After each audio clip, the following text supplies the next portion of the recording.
Simulan na natin ang balitaan. Narito ang makabuluhang balita ngayong araw.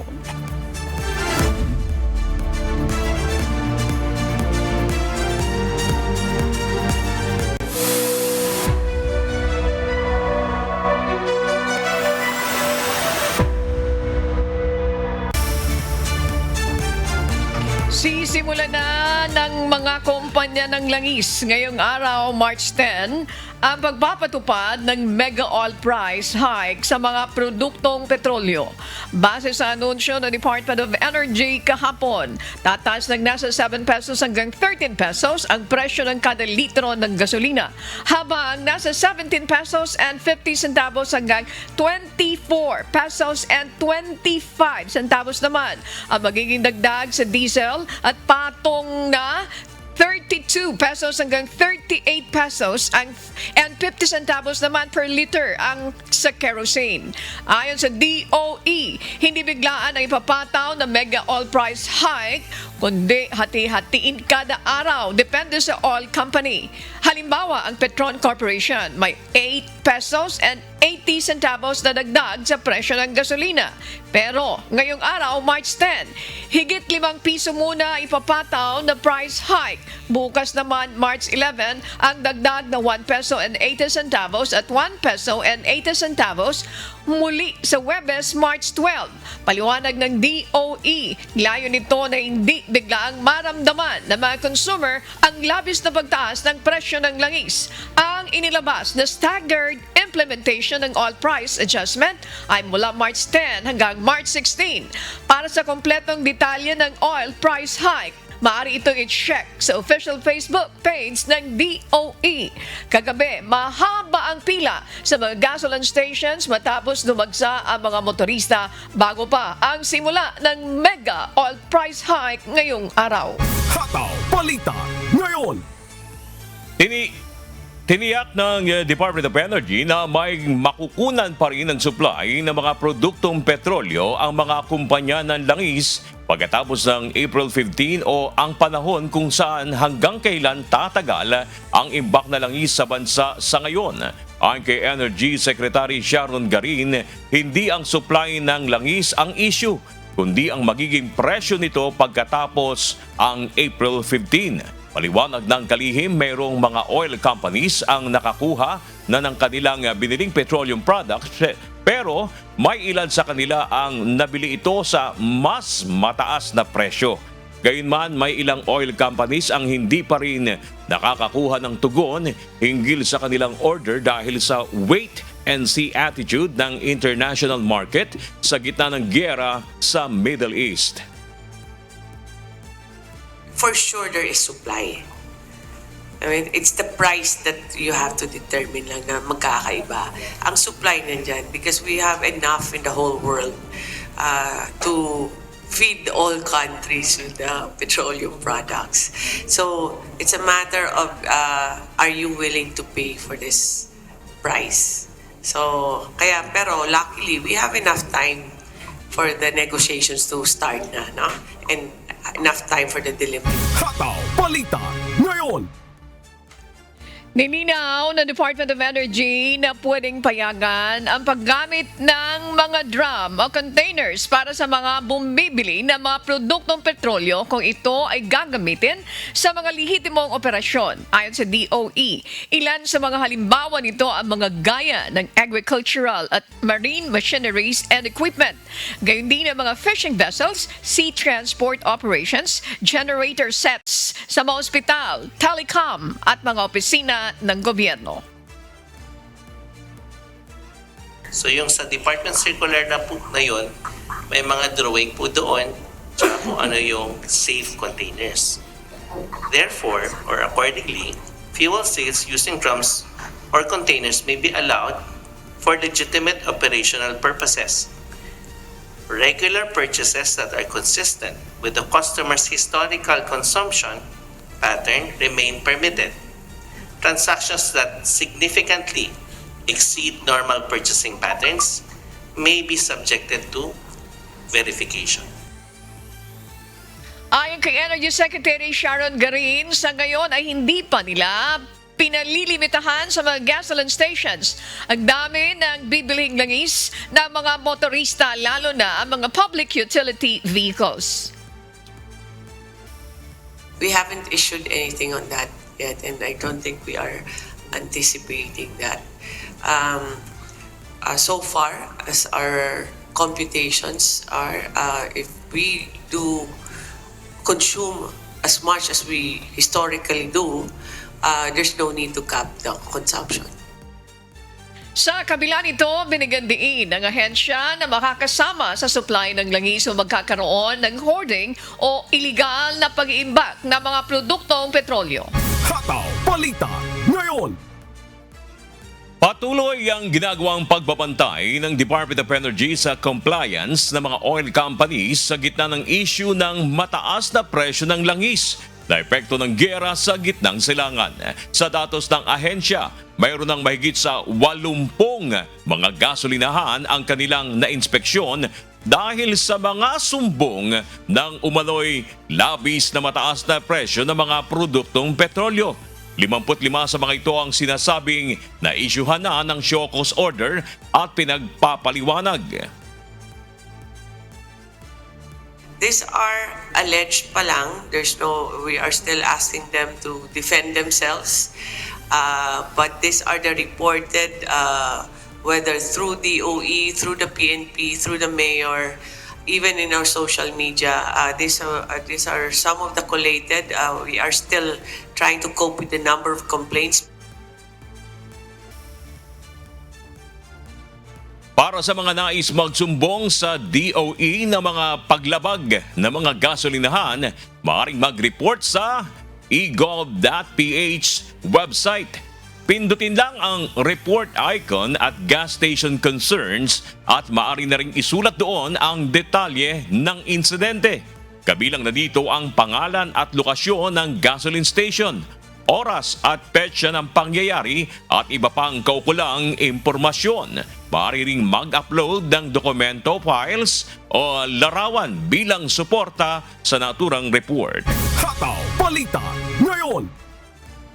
Nakabantay ngayon ang Philippine National Police sa mga gasolinahan sa buong bansa upang pigilan ang posibleng hoarding at manipulasyon ng presyo ng mga produktong petrolyo. Ito ay matapos ipag-utos ng pamunuan ng PNP sa lahat ng hepe ng pulisya at mga commander ng support units na isama ang mga gasolinahan sa police visibility measures bilang tugon sa hiling na tulong ng Department of Energy. Batay sa datos ng DOE, tinatayang nasa humigit kumulang 14,000 na gasolinahan sa buong bansa ang kasalukuyang binabantayan ng mga otoridad. Hinimok din ng PNP ang mga may-ari ng gasolinahan na mahigpit na sumunod sa mga patakaran ng pamahalaan sa tamang pagtatakda ng presyo ng langis. Inutusan na po ang ating mga local units sa municipal police stations, city police stations. Sila po ay patuloy na nangangalap ng mga ebidensya at isa-isa po pinupuntahan ang mga gasoline stations sa kanilang mga localities o sa kanilang area of responsibility upang tignan at mangalap ng ebidensya kung may mga posibleng may mga profiteering o nag-hoard ng gasolina. Hataw Balita ngayon. Nanawagan ang Philippine National Police sa mga negosyante at retailer na panatilihing makatarungan ang presyo ng mga pangunahing bilihin. Ito'y sa gitna ng pangamba na baka samantalahin ng ilang negosyante ang sitwasyon sa gitna ng krisis sa langis, punsod pa rin ang gulo sa Middle East. Dahil dito tiniyak ng PNP na kasama sa binabantayan ng kanilang puwersa ang paggalaw ng presyo ng mga basic commodities upang maiwasan ang hindi makatarungang pagtataas ng presyo ng pagkain at iba pang pangunahing pangangailangan. Ito po yung pang-apat na tasking ng Philippine National Police na makipag-coordinate sa DTI para naman po sa pagbabantay presyo po ng mga basic commodities po. Dagdag pa ng PNP, maaaring i-report sa hotline 911 ang anumang kaso ng hoarding at profiteering sa petroleum products at pangunahing bilihin sa kani-kanilang lugar. Hataw Balita ngayon. Mahigpit na binabantayan ng Bureau of Customs sa BOC ang mga depo ng oil company sa gitna ng pagtaas ng presyo ng langis dahil sa epekto ng gulo sa Middle East. Ayon kay Customs Assistant Commissioner at Spokesperson, Attorney Vincent Philip Maronilla, gagamitin ng komisyon ang kanilang visitorial power upang inspeksyonin ang mga imbakan ng supply ng oil companies. Isa sa titingnan nila ay kung dumaan ito sa tamang proseso ng pag-aangkat at kung nagbayad ng tamang buwis. Maaari po kasi nilang gawin na mag-smuggle ng ilang petroleum products at itago ito. Bukod po sa smuggled na to at hindi nagbayad ng tamang buwis, maaari pa po nilang itago to, no? At maghintay ng mas mataas na pagpepresyo, no?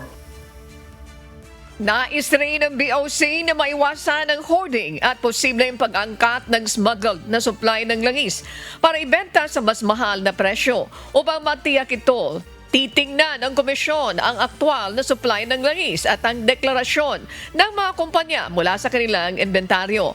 Magkikipagtulungan ng BOC sa Department of Trade and Industry at sa Department of Energy para sa gagawing inspeksyon. Babala ng BOC, may kaukulang parusa sa sinumang nagsasamantala sa presyo at supply ng langis. Maaari pong may paglalabag dyan, no? Meron din pong paglalabag yan ng ating tinatawag na Philippine Competition Laws, no? Yung pong pagmamanipula. Meron din pong mga paglabag yan sa Price Act na under the jurisdiction ng Department of Trade and Industry. At I'm sure meron po mga regulasyon na pinatutupad strictly ang Department of Energy na maaaring gamitin na violation at basihan sa pagkaso. Hataw Balita ngayon. Inihain ng presidential son na si House Majority Leader Ilocos Norte 1st District Representative Sandro Marcos kasama si Speaker Faustino Bogie D ang isa pa ang panukalang batas na magkakaloob ng emergency powers kay Pangulong Ferdinand Marcos Jr. para suspendihin ang excise tax sa langis sa gitna ng krisis sa Middle East. Nagsagawa na ng deliberasyon kaugnay dito o magsasagawa ng deliberasyon kaugnay dito ang House Committee on Ways and Means ngayong araw. Si Rosalie Cos, humahataw. Muling magpupulong ang House Committee on Ways and Means ngayong araw ng Martes, March 10. Ito ay upang talakayin na ang mga panukalang batas na magkakaloob ng kapangyarihan kay Pangulong Ferdinand Marcos Jr. para suspindihin o bawasan ang ipinapataw na buwis sa petroleum products sa gitna ng krisis sa Middle East. Kasunod ito ng House Bill No. 8292 na inihain ng President's son na si House Majority Leader Ilocos Norte 1st District Representative Sandro Marcos kasama si Speaker Isabela 6th District Representative Faustino Bogie D. III. Sa ilalim ng panukala, layong amyendahan ang National Internal Revenue Code para bigyan ng Presidente ng authority sa pamamagitan ng rekomendasyon ng Finance Secretary at pakikipag-ugnayan sa Energy Secretary na pansamantalang suspindihin o bawasan ang buwis sa produktong petrolyo kapag ang mga pambihirang pangyayari ay nagdudulot ng pagtaas ng pandaigdigang presyo ng langis. Bukod sa kanila, may inihain na rin kahalintulad na panukala si House Ways and Means Chairperson Marikina 2nd District Representative Miro Kimbo. Ayon sa House Panel Chairperson, target na maipasa ang panukalang ito ngayong linggo para maisalang at maaprubahan sa plenaryo ng Kamara sa susunod na linggo bago ang congressional break. Umaasa tayo sa sinabi na rin ng Malacanang na i-certify nila ito as urgent para by next week ay matatapos natin ito. Even by Monday, kaya natin mapa-approve yung bill on third reading kasi pag na-certify na urgent, hindi na natin kailangan magkaroon ng hiwa-hiwalay pang araw para ma-take up ang isang bill. Ayon kay Energy Secretary Sharon Garin, simula ngayong araw, nasa 17 hanggang 24 na piso ang itataas sa presyo ng mga produktong petrolyo na unti-unting ipatutupad batay sa pangako ng mga kumpanya ng langis. Kung pagkakalooban ng kapangyarihan ng Kongreso si PBBM para suspindihin ang excise tax sa petroleum products, mababawasan ang papasani ng mga consumers sa presyo ng langis. Halimbawa ay 6 na piso kada litro sa diesel at 10 piso naman sa gasoline. Gayunman, mababawasan naman ang kita ng gobyerno. but it can be suspended 1 month, 2 months, 6 months, depends on the wisdom of the committee. But it could be a limited authority on the president, Mr. Chair. This could help. 6 pesos is substantial to decrease. So, ang expectation natin pag ipinasa natin ito at sinuspend ng presidente nga, is automatically magkakaroon ka agad in that same week ng pagbaba ng 10 piso. We don't want to make that mistake. So ang atin lang dito is, if ever we are going to, and if the President will exercise his power, siyempre gusto ng Pangulo makinabang ang taong bayan. Kailangan ng mekanismo ng executive ng iba't ibang departments na masiguro na ang pag-suspend na ito, ang makikinabang ay ang taong bayan, hindi ang mga retailers at mga oil companies. Samantala, inihain naman ni House Deputy Speaker at Quezon 2nd District Representative J.J. Suarez ang House Resolution number 852. Ito ay upang makapagsagawa ng investigasyon ng Kamara sa pinakahuling pagtaas ng presyo ng langis at batayan ng pump price adjustments. Gayun din kung may sapat na consumer protection na ginagawa ang mga kinauukulang ahensya ng pamahalaan. Rosalie Coz, humahataw sa balita ngayon. Kinumpirma ng Senado na nakikipag-ugnayan na sila sa Office of the Executive Secretary kaugnay ng panukalang batas na magbibigay ng emergency powers kay Pangulong Ferdinand Marcos Jr. Ito upang masuspindi ang excise tax sa petroleum products. Ito ay sa gitna ng pagtaas ng presyo ng langis dulot ng tensyon sa Middle East. Ayon kay Senate President Vicente Soto III, agad itong i-refer sa mga kaukulang komite ng Senado upang mapag-aralan at mapabilis ang pagtalakay kung kinakailangan. Yes, it will have to go to the 3 readings unless it is declared emergency. Then therefore, we'll do away with the 3-day rule. But again, depende sa mga pag-uusapan namin yan. Sinabi naman ni Senate President Pro Tempore Panfilo Lacson na bibigyan ng pinakamataas na prioridad ng Senado ang hakbang upang makatulong na maibsan ang epekto ng pagtaas ng presyo ng petrolyo sa mga mamamayan. Hataw Balita ngayon. Naniniwala si Senator Riza Ontiveros na hindi sapat ang pansamantalang pagsususpindi o pagtanggal ng excise tax sa produktong petrolyo upang matugunan ang posibleng epekto sa ekonomiya ng tumitinding oil crisis. Bagamat kinikilala niyang makatwiran ang hiling na emergency powers para sa Pangulo sa ilang aspeto, iginit ng senador na kailangan pa ng mas malawak na tugon mula sa pamahalaan. Ayon sa senadora, dapat ding maglaan ng sapat na pondo para sa repatriation at reintegration ng mga OFW, energy subsidy at suporta sa sektor ng agrikultura. Iminungkahi rin ng senador ang pagpasa ng 52.8 billion pesos supplemental budget upang matulungan ang transport sector, agriculture at mga overseas Filipino workers na maaaring maapektuhan ng patuloy na tensyon sa Middle East. Due to the present situation, we are urging the passage of a 52.8 billion pesos supplemental budget, 12 billion pesos for transport, 2.8 billion pesos for agriculture, and at least 38 billion pesos in emergency OFW funds for repatriation and reintegration. Hataw Balita ngayon. Pagkatitinan mo yung impact talaga nito, talagang hihinga ka ng malalim. O mabigat. Kahit malayo, yung missile na ginagamit ng Iran at ng US sa kanilang gera, hindi umaabot sa Pilipinas. But whether you like it or not, abot ito sa atin. Umaabot na. Feel na natin. Ramdam na ramdam. That's correct. Yung impact, the inflation impact nito, malaking oil price hike, di ba po? Siyempre, doon sa ating mga kababayan na nakikinig at nanonood, pwede pa mag-take advantage yung mga hoarders at mga profiteers. Isa pa yan sa problema natin. Yung nag-hoard, at sasabihin nila malaki yung wala na kaming supply, tapos na yung supply namin, kaya kailangan namin magtaas ng presyo. Ano pa? Impact nito doon sa mga paunahing bilihin. Sa presyo. Kaya nga, Ani, ang inaabangan ng ating mga kababayan, ano yung magiging resulta dito sa yung unang napadala ng show cause order ng mga gasoline station nasa 54 dahil nga sa reklamo na bigla ang pagtaas ng petroleum products. Kumbaga binabalita pa lang, nagtaas na agad. Usually kasi ang taas ng presyo Lunes. Meron nagtaas Biyernes, Sabado, Linggo. Di ba binabanggit natin last time? When I was young, naririnig ko na yung balitang yan. Balita pa lang na mayroon pagtataas. Dito, ginagawa na nila yan. Bata pa ako. And this time, I'm happy naman to hear na mayroon mga pinadalahan ng mga Show cause order. Correct. Talagang nag-inspect yung ating mga kapulisan, yung DOE, talagang nagbantay sila, nag-inspect sila. And that's very good. Titingnan natin kung ano yung sagot ng mga gasoline station. Kasi mayroon bilang ng araw kung ano yung stock mo. Yan. Di ba po?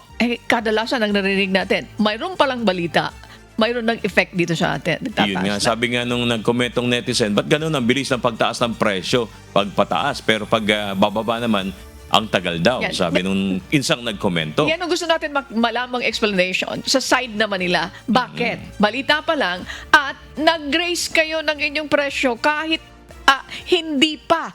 Lunes nagtaas na kayo. Dapat Martes ang pagtataas. We want to hear their side also. Kung ano yung rason. Tapos yung binabanggit ngayon, Ani, kung meron pa rin makikita yung mga kababayan natin na nagtataas ng presyo, ay pwede nilang i-report doon sa egov.ph. Meron kasing application yun, meron ding website. Kumbaga pipil upan mo na lang ng detalye, pwede ka rin palang mag-post doon. I-attach mo yung kung may nakunang kang, halimbawa, nakita mo yung presyo. Sobrang taas ng presyo, pwede mong picturean, tapos i-attach mo doon bilang katibayan. Basta ilalagay mo lang yung kailan nangyari, oras, at yung petsa. Opo. So, yan ang aabangan natin. Kung ano ang gagawin ng ating pamahalaan doon po sa mga gasoline stations na lumabag sa kautusan.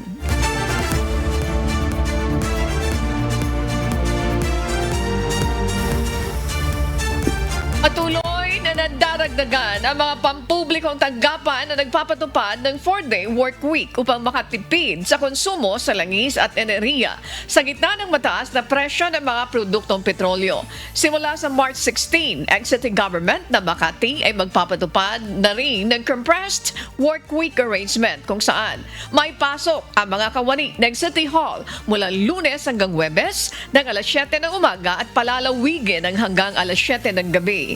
Tiniyak rin na Makati City Government na magkakaroon sila ng karampatang arrangement sa ilan sa mga transaksyon para masiguro ang tuloy-tuloy na serbisyo sa mga taga Makati. Gaya ng Makati, nagpapatupad na rin ng 4-day work week ang San Juan City Government kung saan may pasok ng pisikal mula Lunes hanggang Huwebes ng ang kanilang mga empleyado maliban na sa Biyernes na naka-work from home setup. Hindi naman dito kasama ang mga nasa frontline services para matiyak ang tuloy-tuloy na serbisyo sa mga residente ng San Juan.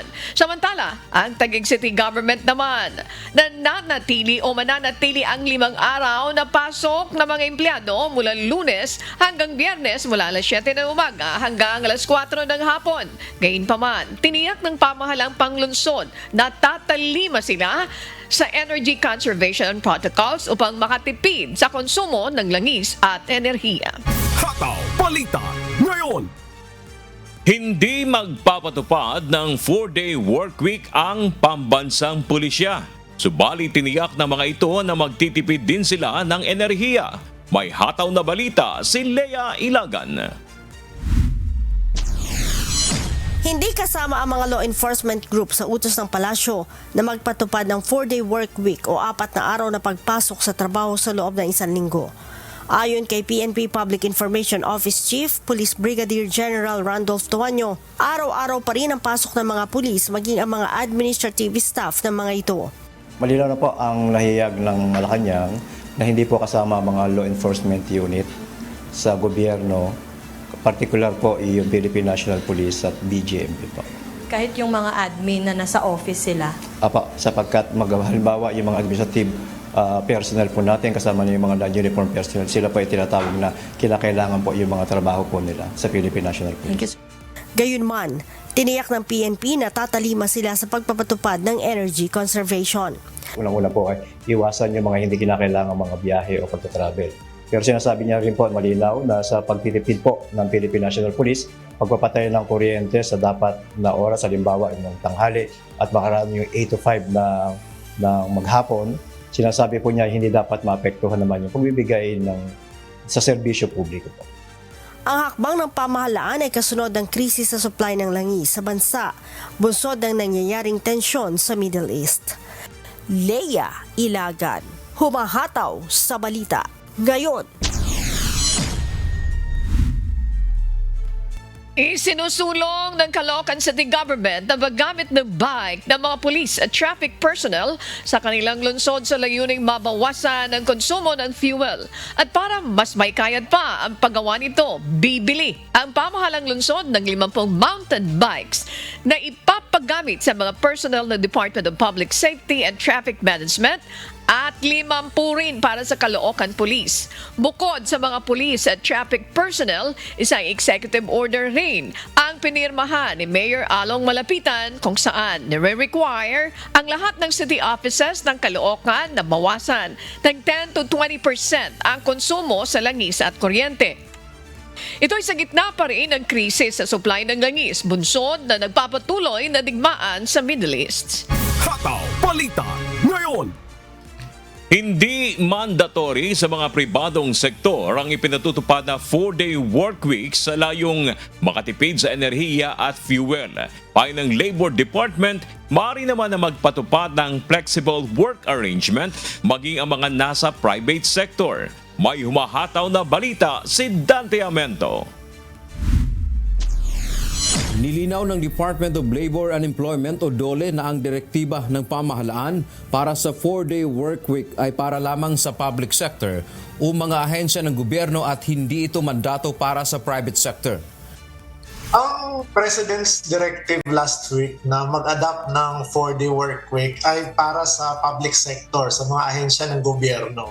So minamandato ng President na in anticipation of the impact of the Middle East conflict. Ayon sa DOLE, mahirap itong ipatupad bilang mandato sa mga pribadong kumpanya dahil sa magkakaibang sitwasyon ng mga industriya at aktibidad na pang-ekonomiya. Halimbawa, ang mga nasa sektor ng manufacturing, agriculture at mining ay nangangailangan ng tuloy-tuloy na operasyon at hindi maaaring basta-basta ihinto. Sa halip ng mandatory 4-day work week, hinihikayat ang mga nasa private sector na magpatupad ng flexible work arrangements o alternative work arrangements.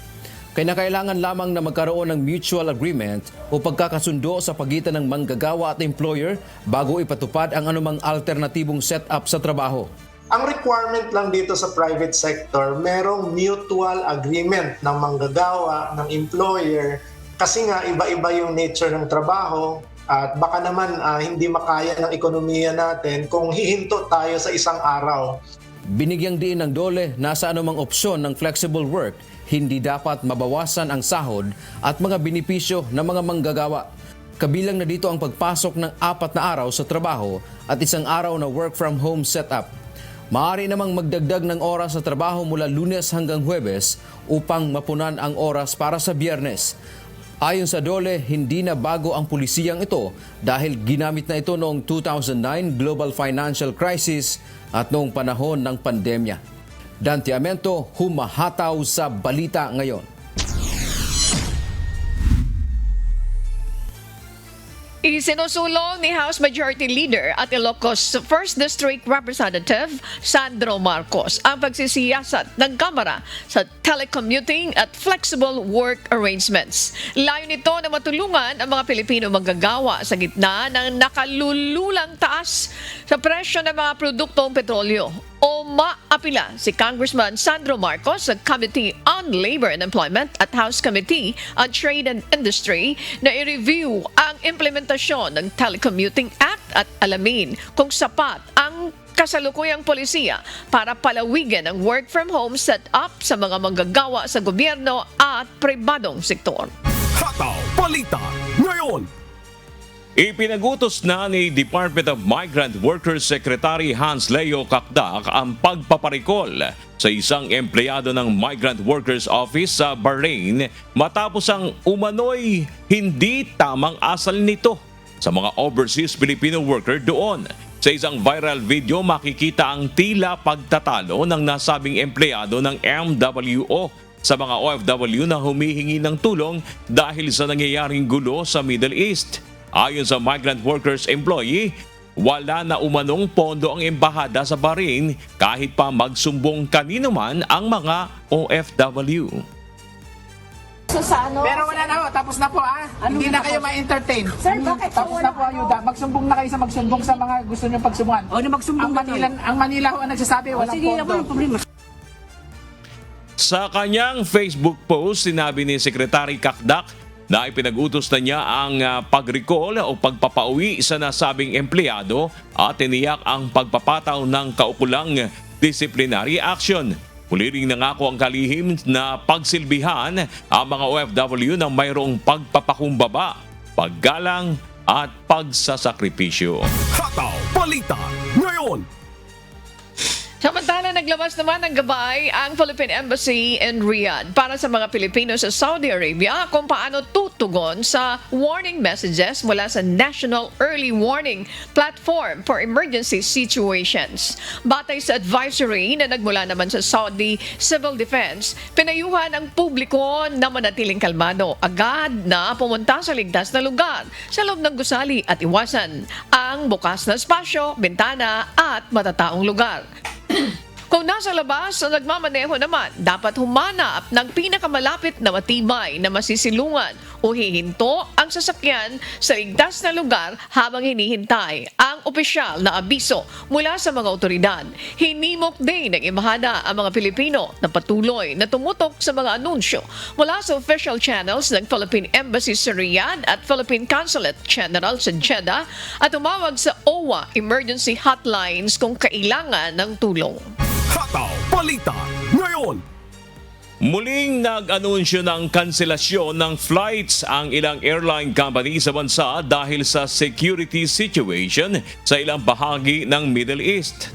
Kabilang sa mga apektado ng biyahe ng Cebu Pacific mula at papuntang Manila, Dubai at Riyadh. Hanggang Huwebes, March 12, nag-anunsyo rin ng flight cancellation ang Philippine Airlines sa mga rutang Manila-Doha, Manila-Riyadh at Manila-Dubai hanggang March 13, araw ng Biyernes. Pinapayuhan ng mga pasahero na i-check ang status ng kanilang flights sa mga official website o social media accounts ng mga airline company at makipag-ugnayan sa customer support para sa rebooking o refunds options. Hataw Balita ngayon. Sa pagpapatuloy ng Hataw Balita ngayon, ipinagtanggol ng Malacanang ang working visit ni Pangulong Ferdinand Marcos Jr. sa New York sa Amerika sa gitna ng mainit na usapin sa labis na pagtaas ng presyo ng langis dulot ng digmaan sa Middle East. Ayon kay Palace Press Officer and Secretary Claire Castro, ang pagdalo ng Pangulo sa United Nations General Assembly ay mahalaga para ikampanya ang mga kandidatura ng Pilipinas sa non-permanent seat sa United Nations Security Council para sa taong 2027 at 2028. Paliwanag ng Palace official, hindi lamang ito para sa kapakanan ng Pilipinas, kundi maging sa interes ng iba pang mga rehiyon sa pagsusulong ng kapayapaan. Ito po ang nararapat na panahon para sa Pangulo natin para ipakita sa mga miyembro na karapat-dapat po ang Pilipinas para mabigyan po ng non-permanent seat sa UN Security Council. Ang pagiging miyembro po bilang sa isang non-permanent seat sa UN Security Council, ito po ay makapagbibigay ng boses sa Pilipinas upang makakapagbigay po ito ng pagkakataon upang makapaghubog ng mga pandaigdigang agenda or adhikain. Pati na po makakasama sila para makapagbigay din po ng mga suhestyon para sa mga pagbibigay ng desisyon sa usaping pandaigdigang kapayapaan at seguridad. Hindi lamang po ito sa bansa natin. Hindi lang interest ng bansa natin. Interest din po ito ng ating rehiyon. At hindi naman po yan. Ito po ay makakapag-angat ng ating kredibilidad upang mapakita natin na tayo'y leader para sa kapayapaan. Hataw Balita ngayon. Sa kanyang talumpati sa ginanap na 70th session ng United Nations Commission on the Status of Women sa New York, binigyang diin ni Pangulong Ferdinand Marcos Jr. ang kahalagahan ng edukasyon at pagpapalakas sa mga kababaihan upang makamit ang kaunlaran ng bansa. May humahataw na balita si Danica Santos. Pantay na pagkakataon para sa mga kababaihan. Ito ang isa sa binigyang diin ni Pangulong Ferdinand Marcos Jr. sa kanyang talumpati sa United Nations Commission on the Status of Women na ginanap sa United Nations Headquarters sa New York kanina, local time sa New York. Ayon sa Pangulo, ang katayuan ng mga kababaihan ay isa sa pinakamahalagang panukat ng pag-unlad ng isang bansa. Ipinagmalaki rin ito ang mahalagang papel na ginagampanan ng mga Filipinas sa paghubog ng lipunan. Bilang mga leader sa pamahalaan at negosyo, mga guro, health workers, negosyante at haligi ng pamilya at komunidad. Binigyang diin ng Pangulo na dapat manatiling sentro ng mga pagsisikap ng mga bansa ang edukasyon ng mga kababaihan. Aniya, kapag nabigyan ng edukasyon ng isang batang babae, hindi lamang siya ang nakikinabang, kundi ang kanyang pamilya, komunidad at ang buong bansa. Kinutukoy din ng Pangulo ang kahalagahan ng economic empowerment ng mga kababaihan sa pamamagitan ng pagbibigay ng mas malawak na pagkakataon sa trabaho, negosyo at pamumuno. Ayon sa kanya, ang mga lipunan na nakapagbibigay ng aktibong partisipasyon sa mga kababaihan sa ekonomiya ay mas matibay at mas nakakaharap sa mga hamon ng panahon. Gayunman inamin ng Pangulo na patuloy pa rin ang mga hamon na kinakaharap ng mga kababaihan sa iba't ibang bahagi ng mundo. Kabilang dito ang diskriminasyon, karahasan at limitadong pagkakataon na makapag-aral at makapagtrabaho. Dahil dito, nananawagan si Pangulong Marcos Jr. sa mga bansa na magtulungan upang maisulong ang karapatan ng mga kababaihan at mas mapalawak ang kanilang partisipasyon sa paggawa ng mahahalagang desisyon. Binigyang diin ng Pangulo na hindi lamang mga batas at pulisya ang kailangang baguhin kundi pati ang mga paniniwala at pagtingin ng lipunan sa papel ng mga kababaihan. Sa huli, iginiit ng Pangulo na hindi maaaring malutas ang malaking hamon ng mundo kung maiiwan ang kababaihan sa paghubog ng mga solusyon. Danica Santos, humahataw sa balita ngayon.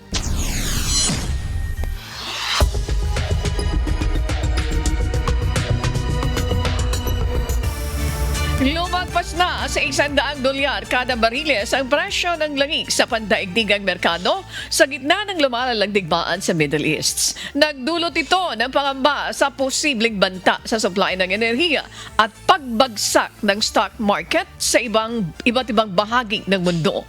May hataw na balita si Jeffrey Reyes. Nagtipon ang mga finance minister ng Group of 7 o G7 sa isang emergency meeting upang talakayin ang epekto ng tumataas na presyo ng langis sa pandaigdigang ekonomiya.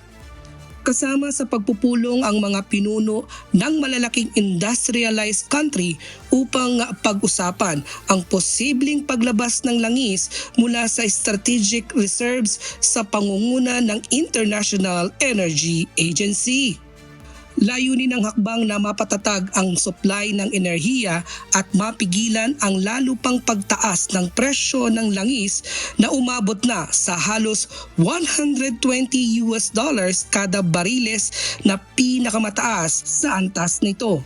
Ang pagtaas ng presyo ay inuugnay sa pagsasara ng Strait of Hormuz na mahalagang ruta kung saan dumadaan ang halos ikalimang bahagi ng supply ng langis sa buong mundo. Dahil sa digmaan sa pagitan ng Estados Unidos, Israel at Iran, halos huminto ang pagdaan ng mga oil tankers sa naturang bahagi ng karagatan na nagdudugtong sa Persian Gulf at Arabian Sea. Sa kabila ng pagtaas ng presyo, sinabi ni US President Donald Trump na ang pagtaas ng langis ay isang maliit na halaga kapalit ng pagpigil sa banta ng Iran sa seguridad ng mundo. Ayon kay Trump, posibleng bumaba rin ang presyo ng langis kapag natapos na ang banta ng Iran sa nuclear program nito. Samantala, malaki naman ang naging epekto ng pagtaas ng langis sa mga bansa sa Asia na umaasa sa enerhiya mula sa Middle East. Bumagsak ang mga stock market sa rehiyon kung saan ang Japan Nikkei Index ay bumaba ng mahigit 5% habang ang South Korea Kospi ay bumagsak din ng halos 6%. Dahil dito nagpatupad na ng mga hakbang ang ilang bansa sa Asia upang maprotektahan ang kanilang ekonomiya. Sa South Korea, nagbabala ang pamahalaan na magpapatupad ito ng price cap sa petrolyo habang sa Thailand ay nagtakda ng limitasyon sa presyo ng diesel upang mapigilan ang biglaang pagtaas ng presyo. Sa ilang bansa naman tulad ng Vietnam, pinag-aaralan ang pag-aalis ng buwis sa ini-import na langis upang mapababa ang gastos sa enerhiya. Samantala sa Europe, nagbabala ang mga ekonomista na maaaring magdulot ng mas mataas na inflation ang pagtaas ng presyo ng langis. Bumagsak din ang mga pangunahing stock index sa rehiyon, partikular sa Germany at France. Gayunman, sinabi ng European Commission na handa ang mga bansa sa Europe na harapin ang posibleng problema sa supply ng langis. Ayon sa komisyon, may hawak na emergency oil reserves ang mga bansa sa Europe na sapat para sa humigit kumulang 85 hanggang 70 araw na konsumo, kaya walang agarang panganib na pagkukulang sa supply ng enerhiya. Patuloy namang binabantayan ng mga bansa at eksperto ang sitwasyon sa Middle East habang tinataya kung gaano katagal magpapatuloy ang digmaan na may malaking epekto sa pandaigdigang ekonomiya. Jeffrey Reyes, humahataw sa Balita Ngayon. Pinangalanan na ng Iran ang bagong supreme leader nito matapos mapaslang sa mga pag-atake ng Estados Unidos at Israel ang dating pinuno na si Ayatollah Ali Khamenei. Idinalaga ng Assembly of Experts ang anak nitong si Mojtaba Khamenei bilang bagong pinuno ng Islamic Republic sa gitna ng lumalalang digmaan sa Middle East. May humahataw na balita si Jihan Tamasunas.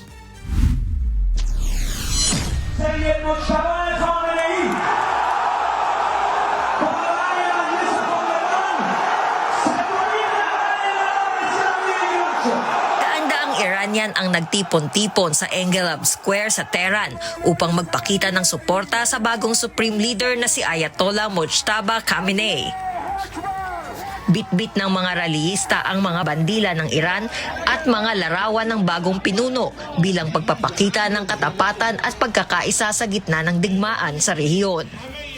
Naitalaga si Mojtaba Khamenei, 56 anyos, bilang ikatlong supreme leader ng Iran matapos ang pagkamatay ng kanyang ama na si Ayatollah Ali Khamenei na nasawi sa unang bugso ng pag-atake ng Estados Unidos at Israel. Ayon kay Iranian President Masoud Pezeshkian, ang pagtatalaga sa bagong supreme leader ay simbolo ng pagkakaisa ng bansa sa gitna ng krisis.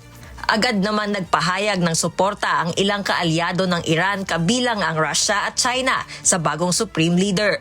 Sa mensahe ni Russian President Vladimir Putin, iginit nitong mananatiling matibay ang ugnayan ng Moscow at Tehran.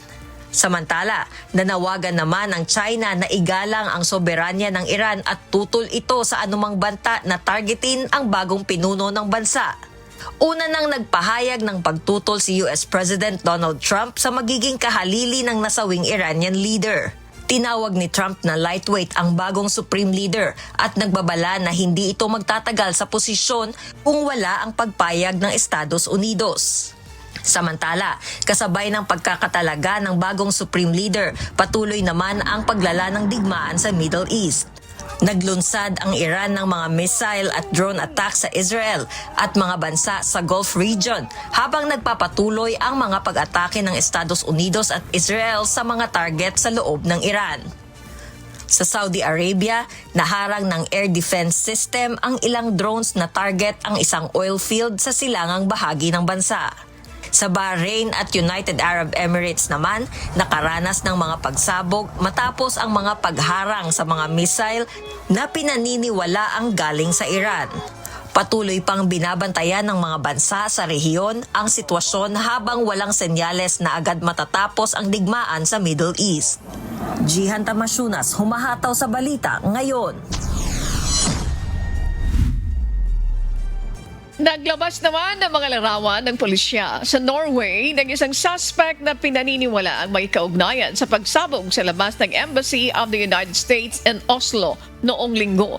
Batay sa mga surveillance images, ang suspect ay nakasuot ng itim na damit, may takip ang mukha at may dalang backpack. Ayon sa mga otoridad, ang pagsabog ay dulot ng improvised explosive device na ilinagay naman sa entrance ng gusali na nagdulot ng konting pinsala, ngunit walang naitalang nasaktan. Patuloy ang investigasyon ng pulisya sa insidente na posibleng may kaugnayan sa terorismo. Hinihikayat din ang publiko na magbigay ng impormasyon upang matukoy ang pagkakakilanlan ng suspect. Hataw Balita ngayon. Nagpulong nitong linggo sa Kiev sina Ukrainian President Volodymyr Zelensky at Dutch Prime Minister Rolf Jetten para magtulong sa produksyon ng mga bagong armas. Layunin nito ang makagawa ng armas na susugpo sa mga Iranian-made drones ng Russia. May humahataw na balita si Raven Campos. Iniulat ni Ukrainian President Volodymyr Zelensky na tinalakay nila ni Dutch Prime Minister Rolf Jetten ang pagpapalawak ng kanilang kooperasyon sa produksyon ng mga bagong armas pandigma. Sa pagbisita nito sa Kyiv, sinabi ni Zelensky na mahalaga ang pagtutulungan ng dalawang bansa hindi lamang sa militar kundi maging sa pamumuhunan. Binigyan din ni President Zelensky na may natatanging kakayahan ng Ukraine na supuin ang mga drone na gawa ng Iran, kabilang na ang Shahed na ginagamit ng Russia sa digmaan. Sa mga nakaraang buwan, pinabilis ng Ukraine ang pakikipagtulungan sa mga bansa sa Europa sa pagbubukas ng mga pabrika ng drones at palakasin ang puwersang militar nito. Umaasa din ng Ukraine na mapapakinabangan sa ibang bansa ang kanilang karanasan sa pagdepensa laban sa mga drone attack, lalo na sa tumitinding digmaan sa gitnang silangan at sa pagsugpo sa paggamit ng Iran ng mga drone laban sa mga kaalyado ng Estados Unidos.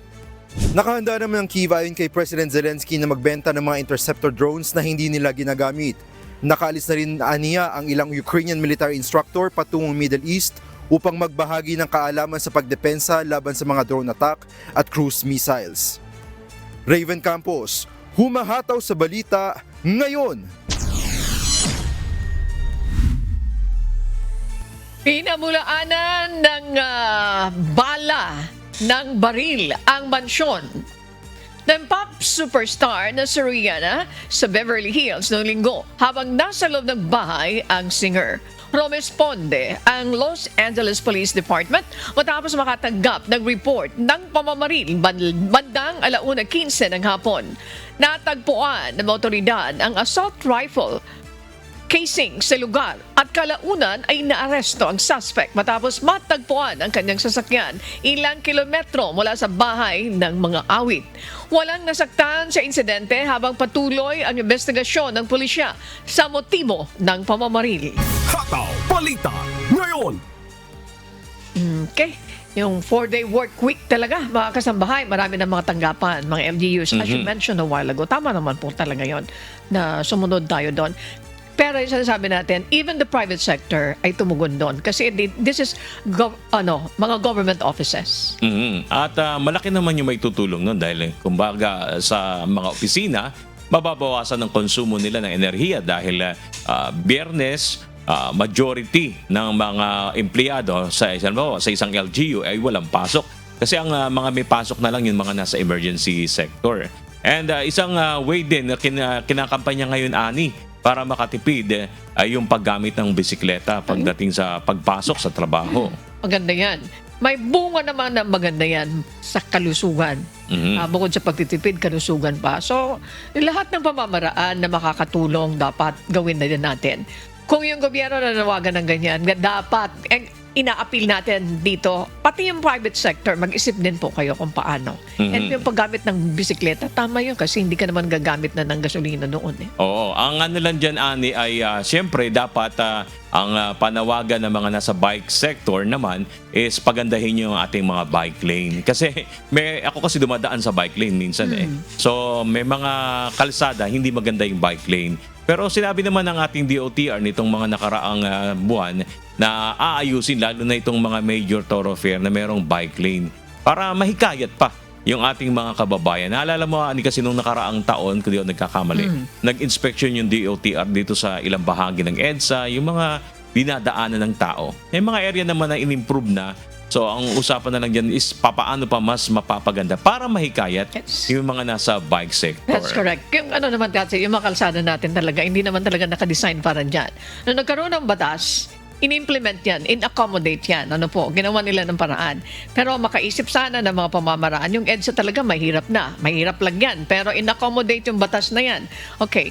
Pinag-usapan natin dito yung safety. Dapat hindi ma-compromise. So, what is best, makapag-aral pa, tamang mga disenyo, at kung talagang magpapatuloy yan, gusto natin yan yung EDSA talagang ma-perfect natin yan, mga kasambahay. Kasi malaking tulong yan. And I hope yung mga nasa ating pamahalaan ay magampanan na yung safety ng mga bikers na gumagamit ng bisikleta ay maproteksyonan. At usapang safety, Ani, ay siguro kung doon sa mga bago pa lang magbabike, kasi ako nagbabike din yung mga baguhang nagbabike, ang common na mistake nila, Ani, alam mo kung ano, pagkagabi, wala silang ilaw. Walang ilaw sa likod o harap. So dapat kasi paggabi, pag nagbabike ka, at least visible ka. Actually, yun pag pinag-usapan yung safety, hindi po pwedeng sasabihin na option ko lang ito. No, that is mandatory. Di ba? Kailangan talaga may ilaw. May mga signs yan, di ba? Signal lights, yan, di ba? Kahit bike, di ba po? Imagine kung ikaw ay nagbibisikleta, you're using the EDSA, magbabike ka, and then wala kang lights. Ay talaga naman, that is candidate for accident. Okay. Para ka nag-iimbita ng aksidente. Opo, nag-iimbita ka ng aksidente. So it's not proper na magiging option na kailangan maglagay ka ng ilaw. Dapat talaga may ilaw. Dapat may ilaw at least o kaya reflectorized na sticker yung mga gamit kasi yung huhulihin kapag nakita ka din ng mga otoridad yan. Hindi ba hinuhuli yung mga walang ganyan? Hindi naman. I'm sorry. I'm not so wina-warning familiar. na lang. Pero kasi madalas ko silang ma-encounter. Okay. Nakakasabayan ko sila pag gabi bumabiyahe ako. And that's not napapailing na lang ako. Lalo dito sa may mga kalsada, yung hindi major thoroughfare. Ang tao nga dun, magugulang tangkay, mabubulaga ka. Doon sa bigla na lang makikita mo, may kasalubong ka pala. Dahil yung mga wala man counter lang signs walang na mayroon ilaw. kang kasalubong. O kaya, wala silang ilaw, wala silang headlight, wala silang backlight o taillight ang tawag doon I do not know kung mayroon makakaisip niya na next time sitahin nyo rin ito for their safety. Di ba po? Wala naman yata masyadong nanguhuli sa mga bikers na katulad. Wala naman. Yung iba siguro pinagsasabihan lang. And I think it's good that you mentioned that. This is a reminder to all of you na nagbabike na wag po kasi ulitin natin, candidate kayo sa isang aksidente. Ayan po. At kaiingat po kayo. Baka mamaya katitipid natin, mauwi pa po tayo sa mas malaking gastos dahil sa kakulangan lang ng pag-iingat sa ating pagbiyahe. Ayan, time check na po tayo. 5:38 na po ng umaga. Oy, bangon na sa mga kailangang bumangon, magluto, maligo at syempre pumasok. Sa mga babiyahe, kaingat po kayo dahil mahalaga po ngayon ang maingat tayo para iwas sa mga aksidente at mga gastos. sa pagpapatuloy ng Hataw Balita Ngayon. Posibleng mayroon pang mga dating security aide ni former Congressman Saldico ang lumantad bukod sa unang nagpakilalang 18 miyembro ng Philippine Marine Corps. Ayon sa National Bureau of Investigation, handa silang magbigay ng proteksyon para sa mga ito basta't lumapit lamang sa kanilang tanggapan. May humahataw na balita si Evan Alvarez. Lumutang kamakailan ang 18 individual na nagpapakilalang mga dating security aide ni former Congressman Saldico na minsan ring naging mga miyembro ng Philippine Marine Corps. Isiniwalat ng mga ito ang umano'y pagde-deliver ng male-maletang kickback money papunta sa iba't ibang politiko mula sa kanilang amo. Ayon sa National Bureau of Investigation o NBI, hindi lang ang mga ito ang posibleng nahikayat na lumantad sa publiko, kundi maaaring mayroon pang karagdagang 20. Out of sa 100 na kumuusap, apparently there are 38 na pumayag, 18 yung lumabas. Sabi ko, baka may 20 pa na lumabas. And in fact, sa Facebook page ni Attorney Baligot, kinonfirm niya na 103 yung detailed security ni Saldico.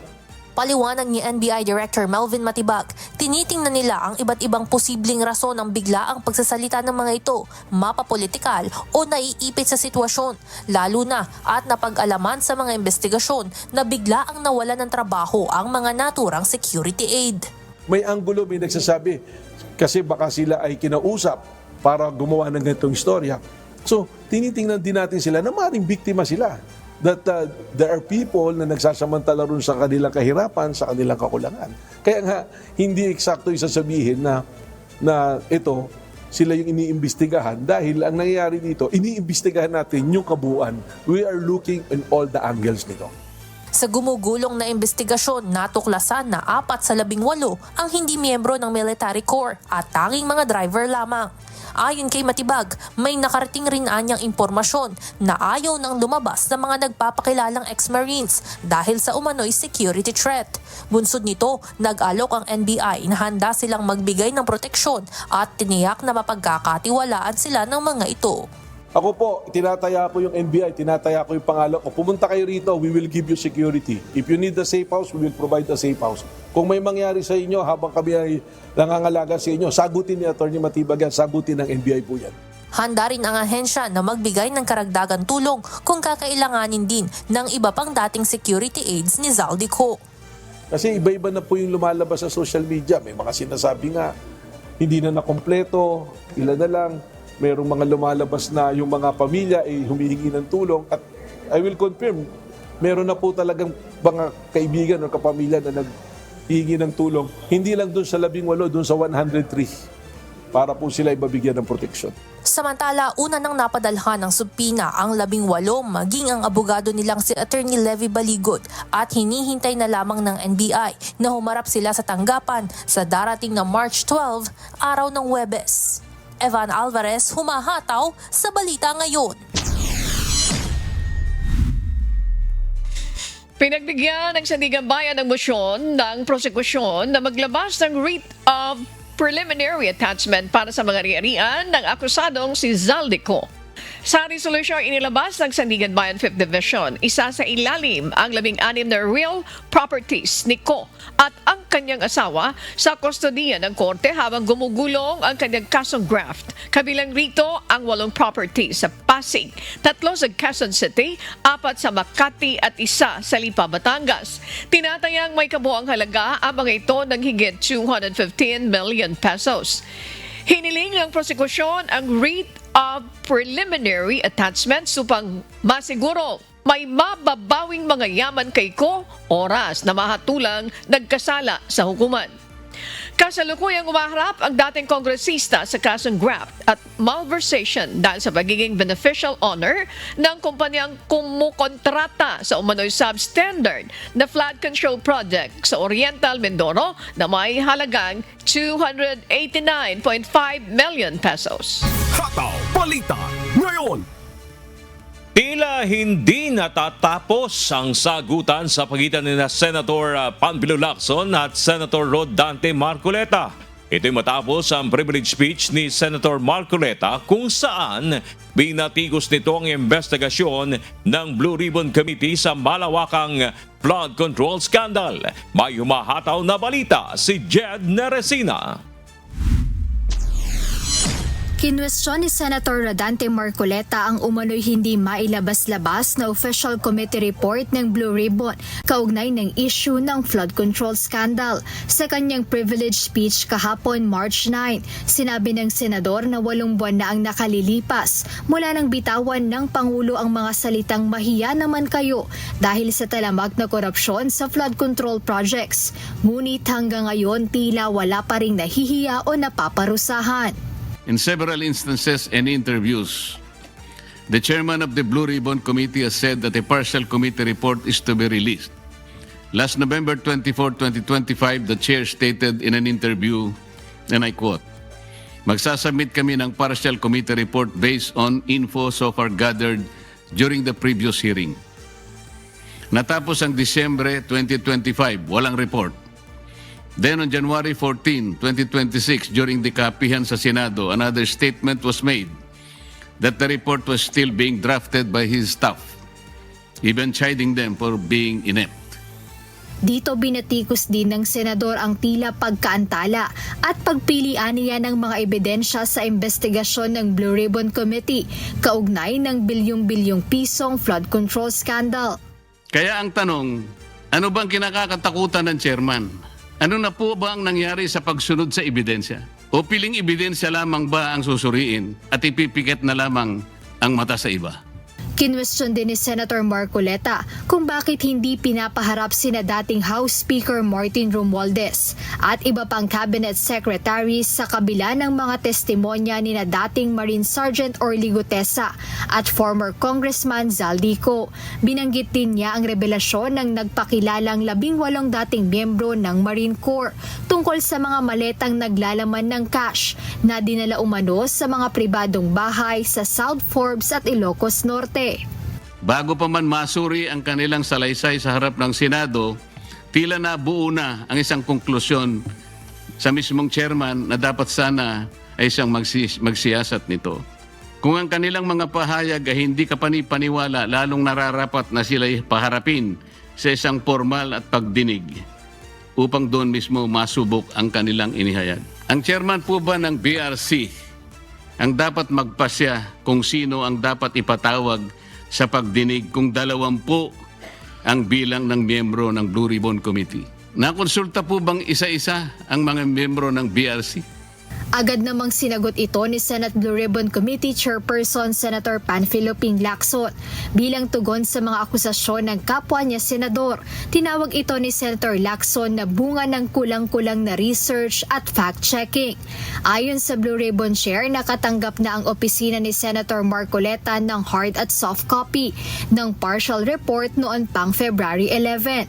Ngunit hindi aniya ito pinirmahan ng senador o kahit naglagay man lang ng ID cent kung hindi siya sang-ayon sa nilalaman ng nasabing report.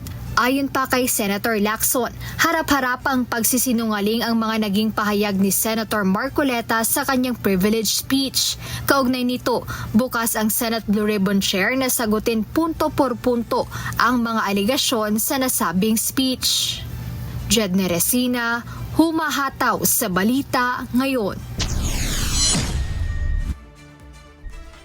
May iniaalok na 200,000 pisong pabuya ang Department of Public Works and Highways at si dating Congressman Paul Daza sa sino mang may impormasyon o makakapagturo para maaresto ang suspect na pumaslang kay DPWH Engineer Karen Corsino del Valle sa Northern Samar. Labis na nagluluksa ang DPWH at kinondena ang walang awang pamamaril sa kanilang kasamahan. Sugatan din sa pamamaril ang kapatid nito na ngayon ay nasa critical na kondisyon. Nananawagan rin ng DPWH sa mga otoridad na imbestigahan ang kaso para makamit ang hustisya sa pagkamatay na Del Valle. Sa nasabing nasawi si Engineer Karen Del Valle matapos siyang barilin ng dating ka-live-in partner sa harap ng Katarman Regional Trial Court matapos ma-delay ang unang hearing ng kasong violence against women and their children na isinampa ng biktima laban sa suspect. suspect. Sa ngayon ay patuloy na tinutugis ng otoridad ang suspect sa krimen. Hataw Balita ngayon. Pinuna ni House Senior Deputy Minority Leader at mamamayang Liberal Party List Representative Laila De Lima ang tila umano'y pananahimik ni Vice President Sara Duterte sa ginawang pambabastos sa kababaihan. Partikular ito sa mga kontrobersyal na pahayag ng mga kilalang kaalyado ng pamilya Duterte. May humahataw na balita si Rosa Licos.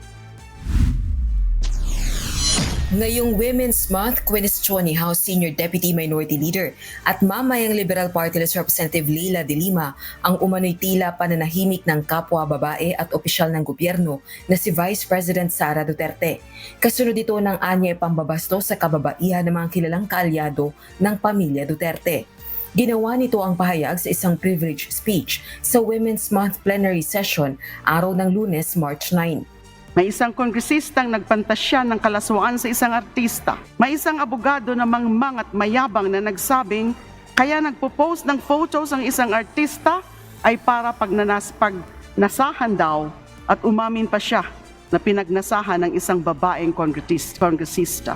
In the particular cases of Congressman Suntay and Attorney Topacio, we know that their remarks were uttered in light of the impeachment complaint against the Vice President herself. Ang hindi natin gets ay kung bakit si VP Sara ay naaatim na manahimik kahit inaalipusta na ang mga babaeng gaya niya. Dahil ba sa kakampi niya ang nagsalita?